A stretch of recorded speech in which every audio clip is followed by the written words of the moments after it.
بسم اللہ الرحمن الرحیم۔ السلام علیکم ورحمۃ اللہ وبرکاتہ۔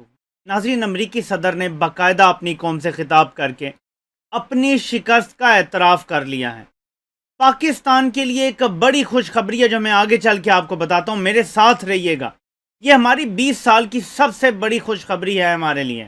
میں جو بائیڈن کی چیدہ باتیں آپ کے سامنے رکھتا ہوں اور پھر آپ کو بتاتا ہوں کہ اشرف غنی کے حوالے سے جو بائیڈن نے کیا کہا ہے۔ جو بائیڈن نے اپنی باتیں شروع کی، تھوڑی سی تمہید باندھی کہ میں بات کرنا چاہتا ہوں، ہم نے ہر قسم کی کنٹینجنسی پلانز بنا کے رکھے ہوئے ہیں، ہر صورتحال کے لیے ہم تیار ہیں، جیسے قوم کو تسلی دی جاتی ہے شکست تسلیم کرنے سے پہلے۔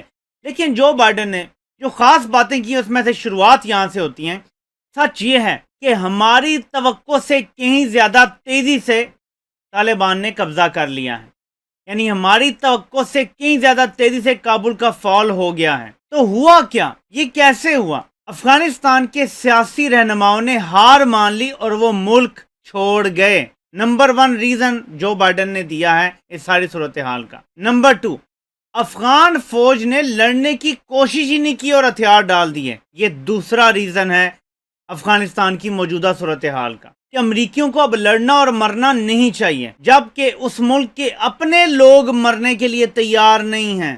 ہم نے $1 کھرب خرچ کیا، ہم نے افغان ملٹری فورس کو تربیت دی، 3 لاکھ سٹرونگ فوج کو تربیت دی، جو ہمارے کئی نیٹو ملکوں کی فوج سے زیادہ فوج ہے۔ ہم نے انہیں ناقابل یقین حد تک اسلحے سے لیس کیا، ہم نے انہیں ہر وہ آلہ دیا جس کی انہیں ضرورت تھی، ہم نے ان کو تنخواہیں دی، ان کی فضائیہ کی دیکھ بھال کی۔ طالبان کے پاس ایسا کچھ بھی نہیں تھا جو ان کے پاس تھا، طالبان کے پاس کوئی ایئر فورس نہیں تھی۔ ہم نے انہیں ان کے مستقبل کے تعین کے لیے ہر موقع فراہم کیا۔ جو چیز ہم انہیں نہیں دے سکے، غور سے سنیے گا، وہ ہے ول ٹو فائٹ، یعنی ان کی خواہش بھی ہونی چاہیے، ان کی چاہت بھی ہونی چاہیے، کوئی جذبہ ہونا چاہیے لڑنے کا۔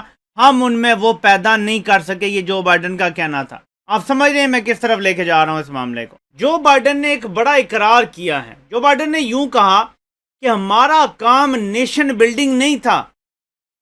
جو امریکی پریزیڈنٹ پاسٹ کی اور جتنی ایڈمنسٹریشن سے کہا کرتی تھی نا، ہم افغانستان میں جمہوریت لائیں گے، ہم ایک قوم بنائیں گے ان کو، جو بائیڈن نے آج اقرار کیا کہ یہ ہمارا کام نہیں تھا، ہمارا کام صرف تھا ہم نے دہشت گردی ختم کرنی تھی، ہم نے بن لادن کو پکڑنا تھا، اس کو مار دیا ہم نے، 10 سال ہو گئے، اس کے بعد ہمیں یہاں نہیں رہنا چاہیے تھا۔ تو تمام غلطیوں کا اقرار کر لیا ہے جو بائیڈن نے۔ ناظرین، میں آپ کو سناتا ہوں کہ جو بائیڈن نے اشرف غنی کے حوالے سے کیا کہا۔ اشرف غنی نے کیا کھیل کھیلا ہے، اشرف غنی نے کیا دھوکہ دیا ہے امریکہ کو بھی، اور تمام اقوام عالم کو اس نے دھوکہ دیا ہے، اور ایک پیس ڈیل ہوتے ہوتے سبوتاج کر کے وہ بھاگ گیا ڈالر لے کر۔ And again, when I spoke by phone to Ghani in July, we had very frank conversations. We talked about how Afghanistan should prepare to fight their civil wars after the U.S. military departed, to clean up the corruption in government so the government could function for the Afghan people. We talked extensively about the need for Afghan leaders to unite politically. They failed to do any of that. I also urged them to engage in diplomacy, to seek a political settlement with the Taliban. This advice was flatly refused. Mr. Ghani insisted that the Afghan forces would fight, but obviously he was wrong. تو Joe Biden نے یہاں پہ clearly اس سارے mass کی ذمہ داری Afghan set up پہ ڈال دی ہے۔ اس سیٹ اپ میں کون لوگ تھے؟ اس سیٹ اپ میں اشرف غنی تھے، امراللہ صالح، حمداللہ محب، اور اس طرح کے سارے وہ لوگ تھے جنہیں آپ خونی لبرلز کہہ سکتے ہیں۔ بھارت کے پے رول پر تھے، انہوں نے یہاں ٹرموائل پیدا کرنا تھا، سول وار پیدا کرنی تھی، اور اینڈ میں جب اپنی موت نظر آئی تو ڈالر لے کر ملک سے فرار ہو گئے۔ جو بائیڈن نے کہا ہے کہ میں نے اشرف غنی سے کہا کہ تم اپنی سول وار ایسے لڑو گے کہ سب سے پہلے اپنی حکومت کے اندر سے کرپشن ختم کرو گے، اور سارا پلان اس کے ساتھ ڈسکس کیا۔ پھر اشرف غنی کو مشورہ دیا کہ تم طالبان کے ساتھ ٹیبل پہ بیٹھ کے ڈائلاگ کرو۔ اشرف غنی نے ڈائلاگ سے انکار کر دیا، اور اشرف غنی نے جو بائیڈن کو کہا کہ میری فوج لڑنے کے قابل ہے اور وہ لڑ کے طالبان کو روک لے گی۔ جو بائیڈن یہ کہتا ہے کہ آف کورس اشرف غنی غلط تھا۔ ناظرین، یہ پاکستان کے لیے ایک بہت بڑی خوشخبری ہے۔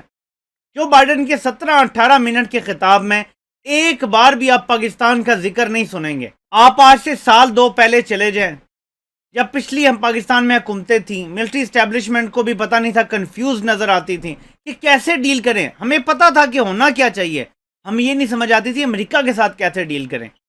اس بار ہم نے کلیئر پالیسیز لیں, سخت فیصلے کیے, تھوڑا سا سٹینڈ لینے کا سوچا, تھوڑا ہم نے دباؤ بھی برداشت کیا جو ہم ہر دفعہ نہیں کر پاتے تھے. سچویشن یہاں پہ آ گئی ہے کہ اب پاکستان کے اوپر الزام لگانے کے بجائے پہلی بار امریکی پریزیڈنٹ نے حقائق پر مبنی خطاب میں صاف صاف الفاظ میں بتایا کہ جو بھی ہو رہا ہے وہ اشرف غنی کی حکومت کی وجہ سے ہو رہا ہے. تو پاکستان کو کلین چٹ مل گئی ہے اس معاملے میں. کوئی آئی ایس آئی پہ الزام نہیں ہے, کوئی پاکستان کی ڈبل گیم پہ الزام نہیں ہے, کوئی یہ نہیں کہہ رہا کہ پاکستان نے ڈبل گیم کھیلی تھی ان کے ساتھ, آئی ایس آئی نے کوئی دھوکہ دے دیا امریکہ کو. ایک تو بات یہاں پہ ختم کرتے ہیں. جو بائیڈن نے کچھ اعتراف بھی کیے ہیں. نمبر ایک, انہوں نے یہ اعتراف کیا ہے کہ ہمیں 2011 کے بعد جب ہم نے مار دیا تھا اسامہ کو, ہمیں یہاں نہیں رہنا چاہیے تھا. یہ 10 سال ہم نے فضول ضائع کیے ہیں. اوورال جو بائیڈن کا یہ کہنا تھا کہ میں 2009 سے لگا ہوا تھا کہ مزید فوج مت بھیجو, جب اوباما نے آتے ہی مزید فوج بھیج دی تھی, کہ یہ صحیح فیصلہ نہیں ہے. اور جو بائیڈن نے کہا کہ میں اب بھی اس پہ کھڑا ہوں اور اسی لیے میں فوج واپس بلا رہا ہوں. جو بائیڈن نے ایک اور بات کی اور اقرار کیا شکست کا. جو بائیڈن نے کہا کہ افغانستان امپائرز کا قبرستان ہے. یہ وہ امپائر نہیں ہے جو پاکستان میں کہا جاتا ہے کہ اسٹیبلشمنٹ امپائر ہے. یہ امپائر کی بات ہو رہی ہے, امپائر کی بات نہیں ہو رہی. یعنی سپر پاورز کا قبرستان ہے افغانستان, یہ جو بائیڈن نے کہا ہے. اور جو بائیڈن کہتا ہے کہ ہم جتنی مرضی فوج بھیج لیں ہم افغانستان کو ٹھیک نہیں کر سکتے. ہسٹری اب یہی بتاتی ہے, اور یہ بات ان کو عمران خان پچھلے 20 سال سے سمجھا رہا تھا. اب جو بائیڈن کی ایگو سامنے آ گئی ہے کہ عمران خان کو وہ کال کریں گے تو آگے سے وہ شاید یہ نہ کہہ دیں آئی ٹولڈ یو سو. یہ ایگو جو بائیڈن کو روک رہی ہے. لیکن مجھے ایسے لگتا ہے کہ اکڑ نکل گئی ہے جو بائیڈن کی.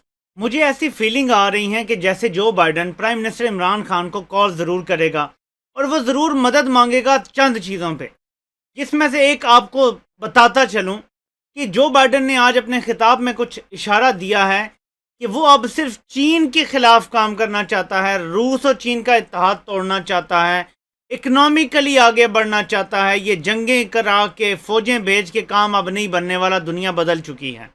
انڈائریکٹلی جو بائیڈن نے بتا دیا کہ اب فیوچر کی ساری پالیسیز دوبارہ سے چین اور روس, زیادہ چین کے حوالے سے ہی ترتیب دی جائیں گی. یہ جو انہوں نے دہشت گردی کا ایک ہوا کھڑا کیا تھا, ایک فالس نیریٹو بنایا تھا, وہ اب ختم ہونے جا رہا ہے. جو بائیڈن نے یہاں تک کہا ہے کہ ہم گراؤنڈ پہ کبھی بھی فورس جو ہے وہ کامیاب نہیں کر سکتے. ہاں کوئی ایسی ہمیں تھریٹ محسوس ہوئی تو ہمارے پاس فضاؤں میں ایسی کیپیبلٹی ہے کہ ہم نظر رکھ سکتے ہیں اور ایکشن لے سکتے ہیں, یعنی کوئی ڈرون حملہ یا اس طرح کا. لیکن اب ہمیں گراؤنڈ پہ فوج رکھنے کی ضرورت نہیں ہے. یہ بھی جو بائیڈن نے کہا ہے. ہم اینڈلیس وارز میں کیوں اپنے بندے مرواتے ہیں. اب ہم اکانومی کے ذریعے, یعنی بیسیکلی سینکشنز کے ذریعے لوگوں کو اپنے ساتھ ملا کے, جیسے ابھی روس کو ساتھ ملانے کی کوشش ہو رہی ہے, چین سے بھی بات کی گئی ہے, چین نے تو کرارا جواب دے دیا ہے, وہ اگلی ویڈیو میں آپ کو بتاؤں گا. تو اب ڈپلومیسی کو یوز کر کے امریکہ اپنا انفلوئنس دنیا میں واپس بحال کرنا چاہتا ہے. جنگ شنگ ان کے بس کی بات نہیں رہی. کہا یہ جا رہا ہے کہ ویتنام کی شکستیں بڑی شکست ہیں, امریکہ میں مورال ڈاؤن ہوا ہے. امریکی فوجی جو آئے ہیں ریسکیو کرنے کے لیے, ان کا بھی مورال یہ رپورٹ کرنے والے بتاتے ہیں کہ شدید ڈاؤن ہے اور ان کی گردنیں نیچے لٹکی ہوئی ہیں. یہ اس ٹائم دنیا کی جو وائی سپر پاور ہوا کرتی تھی چند سال پہلے, یہ اس کی موجودہ حالت ہے.